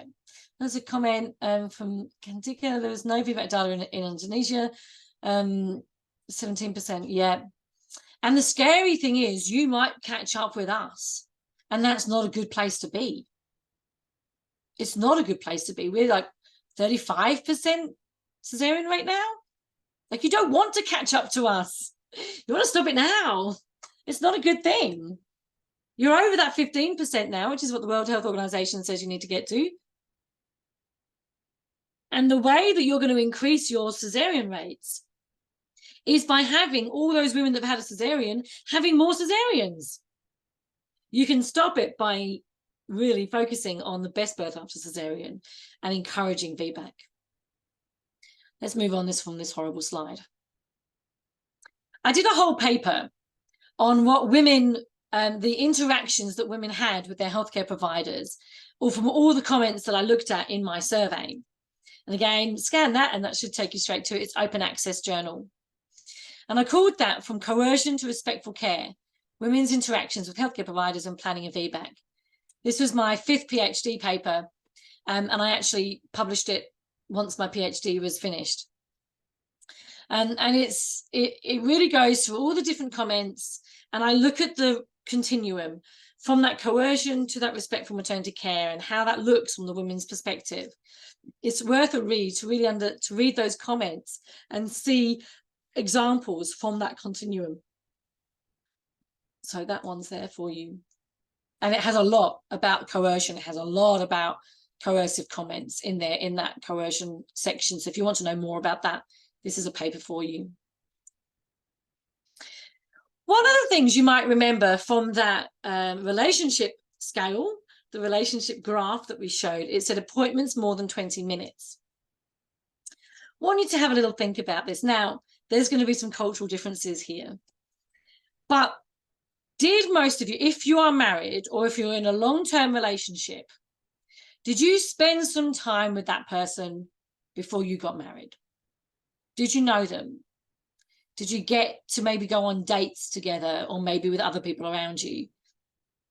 Did you get to kind of build that relationship? Because I know in some countries there's not, you know, you're having your marriage chosen, but if you have spent time and you've got to know the person that you have then spent time with, you'll know how important it is to get to know them. You'll also know, hopefully, how important it is once you are married, and I've been with my husband now for 17 years, that you also need to spend and make time for each other during the marriage. Now, my husband came with 3 children already from a previous marriage, and he had full custody of them, which is a little bit strange in Australia, but it was the case. I became an instant mum to 3, and within 2 years, I was then a mum to 5. I don't remember much of my 30s because of it, because it was very busy. I did manage to finish my master's and do a few other things, but it was hectic. And if my husband and I were getting a little bit antsy with each other, a little bit angry with each other, because life is busy raising children and having a family and both of us working, then we knew we needed to spend time together. We would need to go on a date night. And that might be literally going for dinner, going to the movies, going anywhere without 5 children, basically. Like, we just needed to spend time together. And as a piece of marriage advice, that's something I'll give to you. You need to try and find that time. And then everything would be okay. We might talk about things that were bothering us, and then we'd park it, and then we would just have fun together. And we do have a lot of fun. And sometimes it would be walking around like one of them big department stores that's open late, because once you've had small children, going to a department store without them is bliss, because you're not chasing after them. I don't know. Your children might be really well behaved and stay by your side the whole time, but my 5 weren't. They were manic. I was always losing them. Where are they? Looking around in the shops, it was a nightmare. Going just on your own or with your partner and no children is always a bit more fun. So then, if you're only seeing a doctor, right, and you're seeing them maybe 8 times during your pregnancy, and your appointment is 5 to 10 minutes, and maybe at a stretch, 10 to 15 minutes, do you think they really know you, or do you think you really know them? There's not much of a relationship base there. And all the research we've got that shows that continuity of care with a midwife works comes down to relationship-based care. And relationships take time. But our maternity care system does not respect that and does not give you time. You might work in a clinic, and this is all you've got, 10 to 15 minutes. 15 to 20 minutes, maybe by half an hour, you've seen another 3 people. You might not have that time, or maybe you work in a model of care where you do. Maybe, like me when I worked in private practice, you were there for over an hour. I needed at least 1 cup of tea with a woman to have a good antenatal appointment. But I had the opportunity to do that because I was a private midwife and I was able to spend more time. Even I've worked in public group practice as well, and even then I would spend longer. My boss would tell me off. You're spending too long with women, Hazel. And I said, that's what you pay me for. So I knew that the more time I spent with women, and it was tailored, one woman might be having a really bad day and they would need longer. One woman might want to discuss her trauma and they would want longer. One woman might have just had a phone call from school saying, can you come and pick up your child, they're sick, and they might need shorter. It would be tailored to every appointment, and therefore our relationship grew. So during labor, I knew her. I could watch her continuously and know what was happening in her head because I had seen her throughout the whole of pregnancy. So it's important, and we can see from the survey that if they had continuity care with a midwife, they had these much longer appointments. With a doctor, they kind of peaked at the 10 to 15 and then went down, and in the no continuity of care, it was the same. So we want to know why relationship matters, because we spend time in relationships. And think about that for your own relationships, your own best friends, the ones that you spend a lot of time with. You lose friendships when you don't invest in them. If you have any questions, please feel free to let me know. Is it suitable for you? We can probably have 10 to 15 minutes of the presentation, then no. Oh, I can continue. Yeah, I can go faster. All right. So how do you, I'm nearly done actually. How do you build your relationships with women? First of all, check your biases. How do you feel about, how comfortable do you feel with women that are maybe doing something a little bit different? A VBAC after 1 cesarean for breech and she's well, you're feeling comfortable. A VBAC after 2 cesareans and she wants to do that at home, how are you feeling? A VBAC after 4 cesareans and she wants to swim birth in the ocean with dolphins, I think I would be feeling a bit uncomfortable. It's good to know where you're at and check to see whether that is evidence-based. Give women time. Learn about trauma-informed care, because I'm telling you, 2/3 of women with the previous cesarean were traumatized. So you need to learn about trauma-informed care, and I will touch on trauma-informed care in probably the last session that we do. And continuity of care, if that is at all available. The last factor, I'll whiz through this one because you guys will be a whiz at this. It's all about being active in labour. We all know as midwives that if we want to increase our vaginal birth rate, we need to get women upright, mobilising, off the bed, using good tools around them. And that's what some of you teach in your classes, which is fantastic. But when we think about VBAC, we shouldn't be forgetting that stuff. Take away the AC and she's planning a vaginal birth. Who are the best professionals to care for women planning a vaginal birth? Midwives, because this is what we know. So come on, Bidans, we can do this. So we asked if they were active in labour, and look at these numbers. They're so low, but they were lowest when they were with a doctor. Guess what? They're not being upright with a doctor. They are more so with a midwife, but these numbers are not great, and we need to work on this. This is actually a woman having her VBAC at home with me in the water. And she had 2 of them at home with me in the water. So breaking it apart, I won't touch on this one, but obviously there were higher rates of being upright birth and water birth if they'd had continuity of care with a midwife. Now, in my book, I got the artist to draw some pictures to support women to get off the bed. And you need to do this. You might have a wired CTG, you might have a wireless CTG, but the best thing to do is to get them off the bed. And do you know what the best birthing mat out there is? The mattress from the bed. I tell you, if you've got a good bed, right? You know those, do you have those ones that do all the different positions and the mattress is 3/4 length? Take it off, put it on the floor, get the woman to kneel on it because they're much better for their knees. Get the partner or the mother or the sister or the auntie to sit in a chair and get the woman to rest her head in their lap. That promotes oxytocin. And then, this is the cheeky part, when the doctor or senior midwife comes in and says, we need to get the woman on the bed, they then look at the bed and they're confused. Where's that mattress gone? And they don't want to say anything because they'll look like a bit of an idiot. And then they run out the room. True story. So get the mattress off the bed.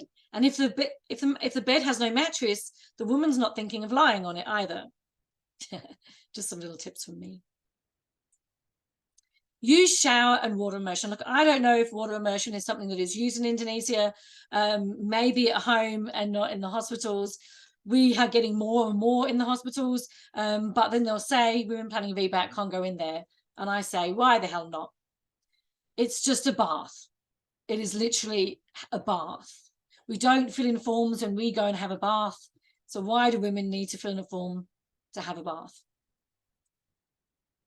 So all together, bringing this all together now, where women felt more in control, had more confidence in themselves and their provider, had a better relationship based on trust and equity, and were more likely to be upright in labour and birth if they had continuity of care with a midwife. Mic drop moment. There's a whole paper just on this, and there's another QR code that you can do. I'll leave it there for a second, but I'm sure that we can send out the links as well. on the women's experience of planning VBAC in all those different models of care. And that's where you'll see those graphs. They're all in that paper. And you see that name there, Warren Keedle? That's my husband. We're a husband and wife team now, 2 for the price of 1. Okay, my little mantra for you. Oh, I love that, Kantika, that you have a warm bath. I love that. Together, let's take back VBAC. Take it back from those high-risk clinics, from fearful practitioners, and let's give women the respectful, powerful midwifery they want, and we know they need. There's this whole course you can also do through ACM, but I'm also happy to send out the little e-learning course by link. That's the book. It's on Amazon, but I know some of you have got it coming your way, and some of you already have it. Oh, follow me on Instagram, because I love Instagram. And so that's the QR code if you want to come and find me on Instagram. And you can always reach out to me. And terima kasih for having me here. And I don't know if I'm going to say this right, but sampai jumpa minggu depan if I got that sort of right. I'll see you next time as well. We've got time for a chat. Excellent. Yes. Okay. Would you like me to Thank stop you. my share? Oh, yeah. All right. Make sure everyone's got the Instagram one. We'll make sure they follow you. Thank you so much, Dr. Hazel, for the enlightening and empowering presentations. And I'm very interested in the term patriarchy of the healthcare system. I remember writing this on my dissertation, that midwives are often placed in the lowest hierarchy of healthcare system. So they often feel hopeless in the policy-making process. So thank you for stating that. And I think it's safe to say that experience is the best teacher. We can learn from Dr. Hazel that even a bad experience can turn into a meaningful journey. For example, a particular research questions. So yeah.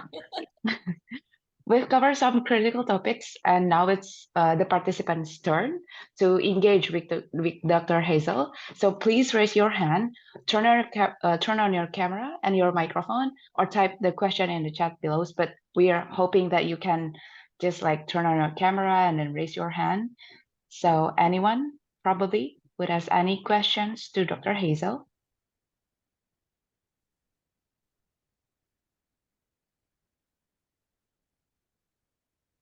So, okay, while waiting for the participant to raise their hand, I'd like to read some questions already gathered on the registration form. I would like to read on behalf of them.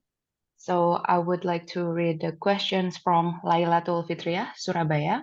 If you are here, you can ask it directly to Hazel. Okay, so Lailatul said that first, I want to say thank you for writing a book about VBAC. Hopefully it brings a lot of benefits to midwife over the world nowadays, because nowadays VBAC is a shortcut, and it's a shortcut way to choose Caesarean sections as their instant decisions. So based on your journey to collect the data and turn it into a book, the first question is, how long the ideal time to make sure a mom think twice about VBAC as their option?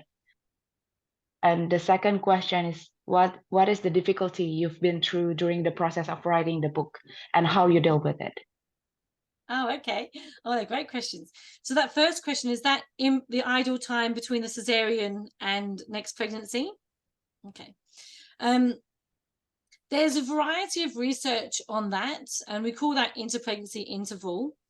And there was a paper that came out back in 2007 that looked at the different stages, and the highest uterine rupture rates were in the less than 6 months between the birth of the cesarean and conception. And that raised it to 2.7% compared to less than 1%. However, that was the group that I was in, because mine was only 4 months between the birth and conception. But I did know I was going to be up for a fight with that. But I turned around to my husband one day and I went, I can't do it. I've got a 2.7% chance. It's really terrible. And he turned around and said, but you have a more than 97% chance of not having a uterine rupture. And it's more dangerous for you to get in the car and drive to the hospital to birth than it would be to plan a VBAC. And then I decided to use his idea rather than scary tactics. So regardless of how long it is, we can't say that it's definitely going to cause a uterine rupture, and we then can't say it's definitely going to cause a death. It can just increase it a bit. So less than 6 months, which not many people do, and we weren't planning on that, is the highest. But anything really, once you hit 12 months and more, there was no difference. Now, the other question was, what challenges did I have writing the book? Was that? I really loved writing the book. I wrote it during 2020. 2021 is when I wrote it. So I had, I'd finished my PhD the year before, and I'd had an idea in my head about writing a book for women based on my PhD. So I submitted my PhD in October. By December, I'd got a book contract. And I then, in one of the lockdown periods we had here in Australia, I took some time off. So I had about 3 weeks, and I wrote 80% of my book during that time. And then I wrote the rest in the Christmas break after that. I just loved going on so many different journeys. And it was very strange. The challenge was that I no longer had my PhD supervisors writing it with me. So I had to kind of write it on my own. And I have ADHD, and I went on so many different tangents. I wrote about yoga. I wrote about all sorts of things in the book, but I didn't have that person kind of saying like yes or no. I did, however, when I finished writing it, I sent it to my professor and said, would you mind reading it before I submit it to my publisher? And she did, and she loved it. Okay, thank you, Hazel. So I hope that answered the questions. And we have the questions in the chat box from Mazia Hurin. What is an effective labor management for a trial of labor after a cesarean section? What about the length of time for the first, second stage of phase? Is there definitely a risk of uterine rupture if the birth mother does not have a good power? Well, I think that last one, it's hard to say that if the woman doesn't have, I guess we're talking about effective contractions, that would increase uterine rupture. Really, the 3 signs that we know of rupture are an abnormal abdominal pain, a fetal heart rate abnormality, and increased bleeding.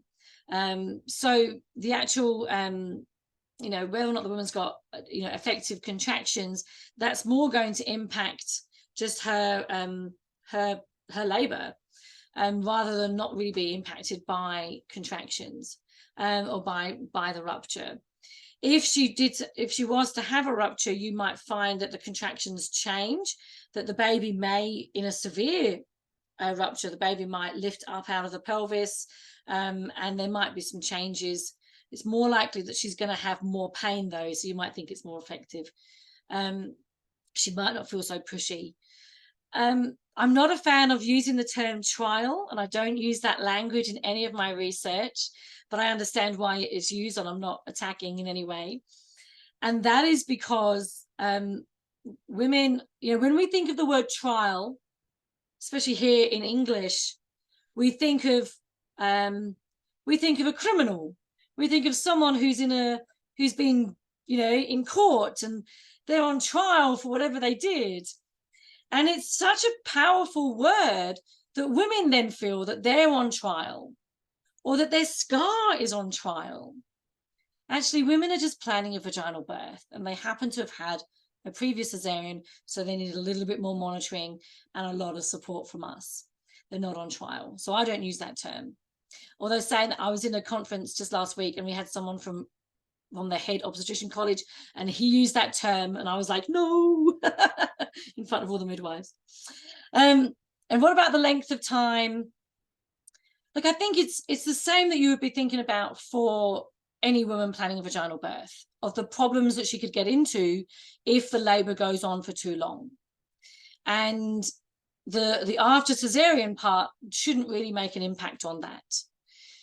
But there could be maybe some repetition of what happened last time.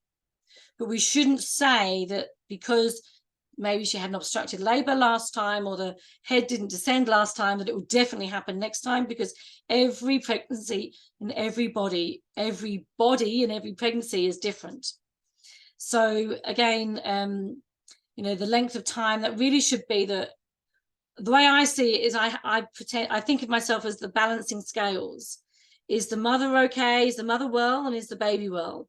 And if those two things are okay, then we can continue supporting for vaginal birth.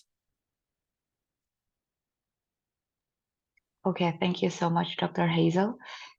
Is anyone want to raise their hand and interact immediately with Dr. Hazel now? Okay, Nisa Febri has raised their hand, so Nisa, please, the time is yours. Okay, thank you, Marisa, for the times. Good morning, Miss Hazel. Thank you for the wonderful insights. So my question is, you said before that we cannot guarantee the woman that they can do a feedback, but then I just want to ask about your experience. Have you got an experience when the woman cannot continue their feedback process, and what is the most reason why they can continue for that process? And then my second question is, what can we do as a midwife to still support them even they can't continue their feedback process? Thank you. Absolutely. And the reason my book is called Birth After Caesarean and not Vaginal Birth After Caesarean is because of that. So going back to my PhD study, in that first part where I followed women and they did their recordings, what I found was that if they were high on all those 4 factors, so if they felt that they had control, confidence, a good relationship and active labor, and then they had a repeat emergency cesarean, they could still feel very good about it because they had done everything in their power and they were able to feel resolution. Yet if they weren't, if they felt that the control was taken away from them, that maybe they didn't have confidence in the people around them, they didn't have a good relationship, or they weren't given the opportunity to be active and upright during labor, then they felt more disappointed about it. So if we can keep that framework and go, well, how do I increase the women's experiences across those 4 factors? You will then have women, so if they do have a repeat cesarean, they won't feel so devastated about it. They'll feel like they got given every single option. And I do think of a story. I think of a woman that I cared for, and her story is the last story in the book. If you get the book, her name is Sasha. And she had a cesarean in England, then came to Australia and wanted a vaginal birth after cesarean. And she'd heard all the things. She was small. She was very, very fit. She was a horse rider by her job. So she'd been told that her pelvic floor was too tight, all this kind of stuff. And she met me and we planned for a VBAC at home. And then we got through during labor, things weren't really moving forward. And as midwives, we know what that means. I couldn't really see a change moving forward. So I did a vaginal examination, and there was meclichor. So we had meconium in the fluid. And we were 40 minutes from the hospital. And the baby's head was not coming down into the pelvis. So we transferred into hospital, and we did everything that we could in the hospital, with monitoring as well because of the meclichor. And she had a repeat emergency cesarean. And that it wasn't a terrible experience for her though, because I was able to advocate. I remember the worst case made better picture, and I was able to advocate for her so that the cesarean was a gentle cesarean for her. And there's a chapter in the book called How to Plan a Gentle Cesarean. Next time round, she had another pregnancy. She contacted me and she wanted to try a VBAC again. I said, sure, why not? My head was thinking, she's short, she's had 2 cesareans, and it was the same outcome with the second that it was for the first. Baby with big babies, big heads, not coming down into the pelvis. And my brain was thinking, I don't think this is going to happen. But I did my lady justice. I held the baby and the woman, and were they both safe? And I believed in her. And I kept telling her I believed in her, even if I wasn't 100% sure myself. And she did have a VBAC after 2 cesareans at home with me as her midwife. And it was a very different example. So if I had only gone on what happened last time impacted the second and therefore will impact the third, I was wrong. It was a very different example. I've forgotten what the second question was, Risya. Do you remember? Sorry. Maybe Mbak Niza can repeat the questions if she's still here. Okay, I think it's already answered by your first answer. So actually my question, how we can support as a midwife to give support to them, even they can continue their VBAC process. Oh yeah, absolutely. I think we covered that. Okay, thank you, Dr. Hazel and Niza. So we move on to the next participant, Maratu Soliha. Hi, Maratus.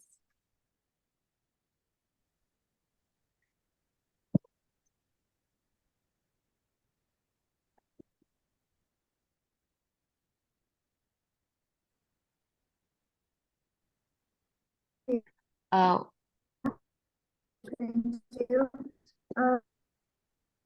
Okay, maybe Thank you for my question is yes. sorry, Mbak Maratus, maybe you can turn off the camera so we Yeah. can hear you clearly. Boleh dimatikan kameranya mungkin, Mbak, biar lebih lancar suaranya. Oke. I'm sorry ya.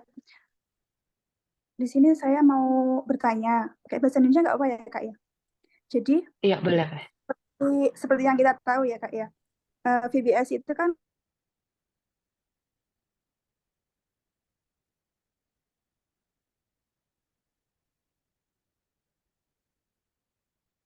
Okay, maybe while waiting for Maratus to work on her technical things, we can move on to Uswatun Hasana. Maybe Maratus, maybe you can type it in the chat. Okay, yeah.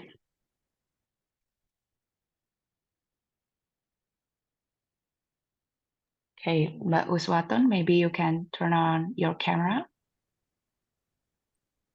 Okay, thank you for the chance for me. I'm sorry if my English isn't well, but my question is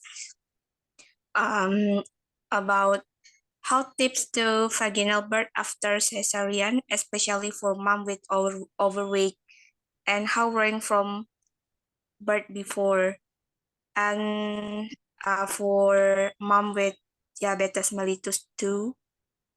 Yeah, thank you for my question and thank you for the chance. You're welcome. So look, it's very challenging, isn't it, for larger women and also for women with diabetes. It's almost as if you've got more challenges and more difficulties in that high risk system. But really, if the for the diabetes, if that is well controlled, and then there should be no reason why she cannot have a VBAC after cesarean, vaginal birth after cesarean, sorry. And with a larger woman, I always think it's so much safer to have a vaginal birth than it is for a cesarean, and especially a repeat cesarean, when we think about the problems with wound healing for larger women, especially with that apron area that then goes over the top, and the wound healing that can be a problem with that. So I think we actually need to be supporting women who are larger. One of the challenges can be listening to the fetal heart rate in monitoring. And so, that is something that needs to be communicated with women, but it's still their decision. And if we can, get good monitoring and get good support, then I think we're actually doing her body a favor by supporting vaginal birth than we are for going for a repeat cesarean. I do have some stories in my book, and I do have a chapter in my book called "Can I Have a VBAC If?" ...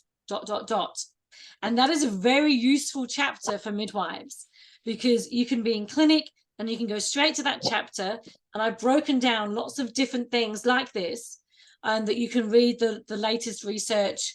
And I only wrote it in 2021, so there won't be much difference by now. So yes, you can, and I'm pretty sure we've got diabetes in there, and a few other things as well, like breech birth, multiple births. So that's a good resource that you can use. Thank you so much, Ms. Hazel. Thank you, Dr. Hazel and Uswatu. Now we'll move to Santi Saptiani. Okay, thank you for the chance. Sorry, in my English is not good too.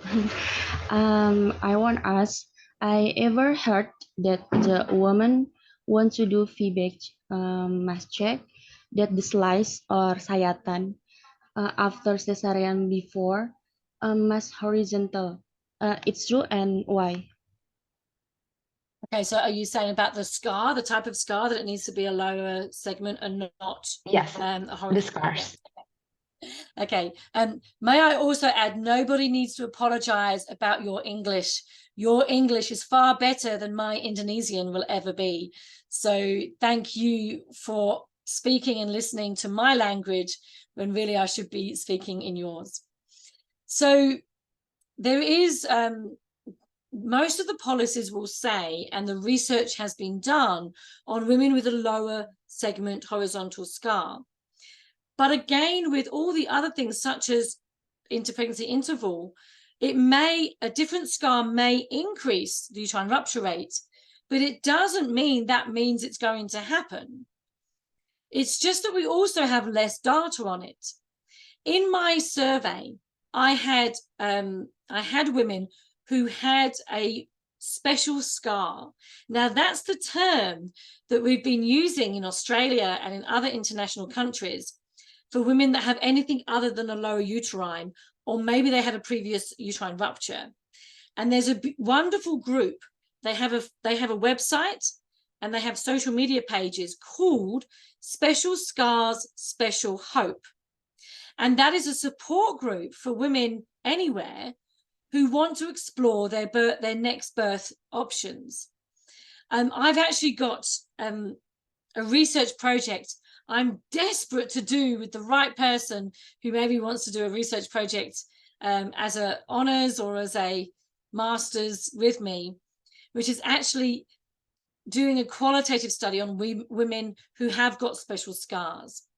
Because the policies say repeat cesarean 37 weeks and that's it. But that's not what women actually want. And there are stories of special scars in my book. There's a woman who had a uterine rupture and then had a VBAC. There's a woman who had a classical vertical scar and then had a VBAC. All of those women would have been told no, but they chose yes. And there was a woman in my narrative analysis paper who had an inverted T. So, you know, the inverted T scar. And she wanted a VBAC. And she had so much coercion and so much poor behavior from doctors, but she still did it. So there's a lack of research around it. And I do have that in the chapter, Can I Have a VBAC If? I've mentioned a section on special scars, and I've also put the name of the organization in the book as well for women to be able to reach out to. We can never say no unless it was a reason for no anyway. You know, if it's a reason that we would normally see women couldn't have a vaginal birth, such as a full placenta previa, or you know, an abnormal lie, or things that we know, a cord prolapse, things that we know need to be a cesarean, that's the same. But for everything else, it might increase the rupture rate, but women need to be aware of what that is and then still make the decision if they feel comfortable to do that. That is quite radical thinking, though. I do understand that. But we are all radical midwives. Being radical is needed, I think. Yeah. Thank you, Dr. Hazel. So we'll move, probably this is the last questions because we have quite limited of time. So Mbak Ernie, the time is yours. Okay, thank you so much for the opportunities.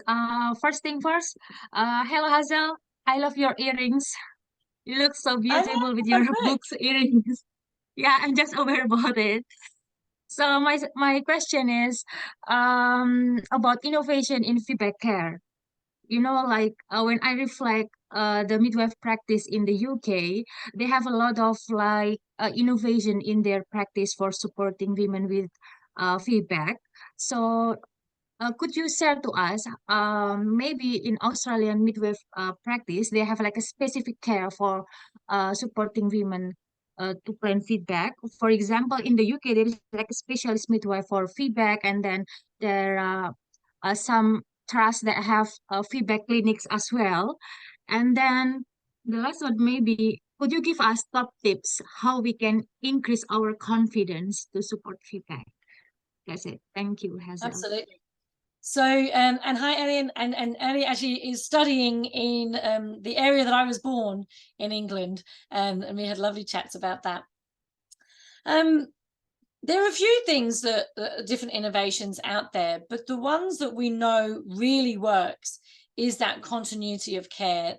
There's nothing really that beats having the same midwife all the way throughout. But we then also realize that is not everywhere. And so there are some other things that we can look at. VBAC clinics can be useful. We don't really have the research to show that it makes a lot of difference, but I do believe that it would change the culture in a hospital.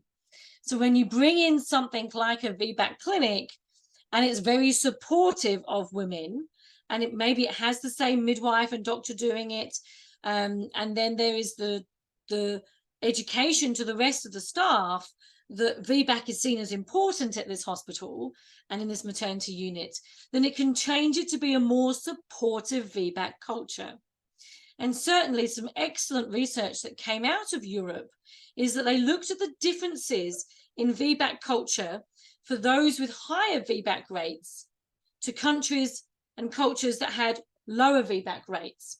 And those with higher VBAC rates, everyone from the doctors to the midwives to the women believed that vaginal birth was important. But in the low VBAC rate countries, there was often a disagreement in what type of birth was important. So the doctors and maybe some of the midwives were saying they preferred Caesarean, and the women were then caught in the crossfire. So anything that can increase culture and increase positive VBAC culture works.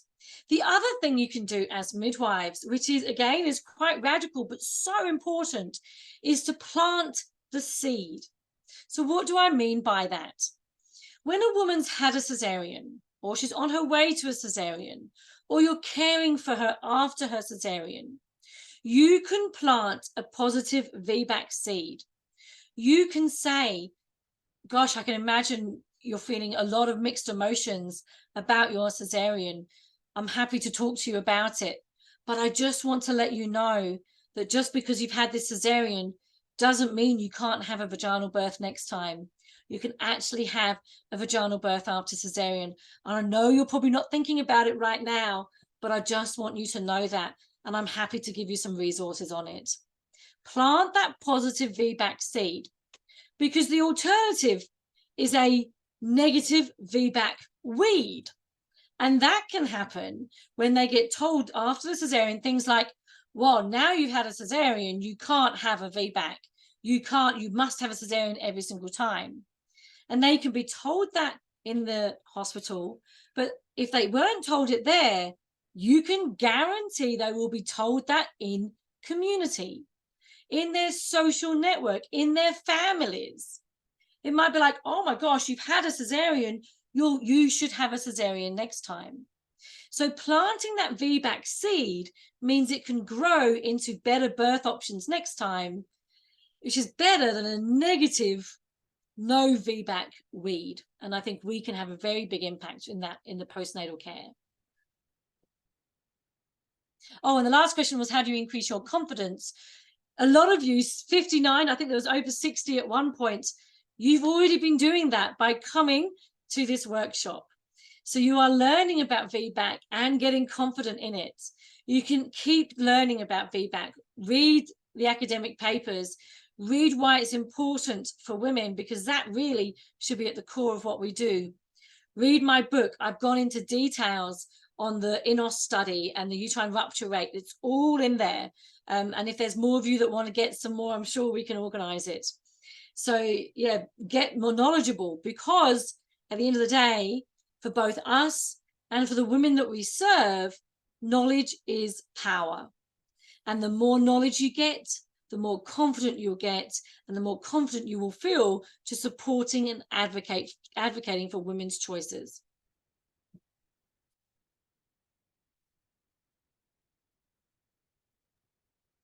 Thank you, Dr. Hazel. That was really awesome and wholesome. Actually, there are a lot of questions regarding how to be confident, like how midwife can be confident in supporting women in doing feedback or something like that. So questions from Ernie is covering all of the questions that has been gathered before this. So thank you again. We had a really fantastic discussions, so many amazing questions and insights that we can learn from Dr. Hazel. Oh, I'm so sorry. There's one questions. Okay. From Maratus, but I think I can go on with some key takeaways. So many, again, insight that we can learn from Dr. Hazel's. And before I conclude the sessions, I'd like to leave you with some key takeaways from today's webinar. First, last midwife are talking and concerned about feedback. So reach out to Dr. Hazel if you have some interest with her on feedback. We need more expertise on feedback. So please reach out to her and keep voicing about the feedback on social media and on any social media. Second, Dr. Hazel highlights 4 critical factors that improve the birth experience. We can dig deeper into it in the book authored by Dr. Hazel itself. So happy learning and reading to all of you who order the book already. And third, we can, as a midwife, how can we support women to remain in control and be confident? First, of course, language is everything, so make sure to deliver respectful language, empowering and kind words during midwifery care. Encourage women to learn more about feedback. Third, build a strong and close relationship with women planning on feedback. The last one is women do not forget about the birthing experience. So please, as a midwife, has to be confident as well. So believe in women's ability during labor. And most important thing, take away the AC in feedback because they're planning the vaginal birth after all. Okay. So is there anything that you want to add, Dr. Hazel? I think that was a fantastic summary. Well done. Thank you. Again, I want to thank Dr. Hazel for sharing her expertise and experience with us today. It was very valuable for us and a very empowering insight. I also want to thank all of the participants for their active involvement during the webinar. Thank you all for being a part of today's event. I hope we can leave here today with a deeper understanding and appreciation for our vital role in the healthcare system. Thank you for all the participants and most importantly to Dr. Hazel. See you on the next week and I'll return it again to Midwife Fernanda. Thank you. Okay, so great. Thank you so much, Midwife Risya and Miss Hazel, Dr. Hazel. And thank you, everyone. We appreciate you being here and learn because knowledge is power and it makes me more feel confident. And don't forget, like Raisa mentioned before, don't forget to join our second and third webinar next week with still with Dr. Hazel and 20 and 30 and 30 September. Thank you once again. Because before we say goodbye, can we take picture? Could you help me, Midwife Diana? Mungkin Operator. Raisa, you can. Yeah. Anyone can turn on their camera. So yeah. First slide. 1, 2, 3.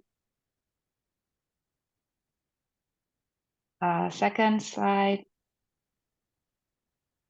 1, 2, 3. Sorry, again. 1, 2, 3. Okay, great. Thank you, Raisa. And kita akan nanti nge-share fotonya. Jangan lupa buat mention kita di Ruang Bidan Indonesia, dan jangan lupa untuk mention Hazel juga ya. Oke, itu aja. Terima kasih banyak semuanya. Tetap semangat buat jadi bidan yang tetap mendampingin perempuan, karena perempuan-perempuan di luar sana itu butuh banget kita. Butuh bidan-bidan yang selalu belajar gitu, ya kan? Kalau bisa nyusul Raisa, Mbak Erni yang lagi sekolah lagi gitu. Kalau enggak tetap belajar dari manapun. Thank you everyone, thank you Hazel, thank you Raisa, and thank you Ruang Bidan Indonesia dan teman-teman di seluruh Indonesia. Selamat siang. Saya akhiri. Assalamualaikum warahmatullahi wabarakatuh. Bye-bye. Waalaikumsalam. Bye-bye, Waalaikumsalam. everyone. Goodbye, everyone. Thank you so Thank you, much. Dr. Hazel. Thank you everyone. Thank you, everyone. Thank you.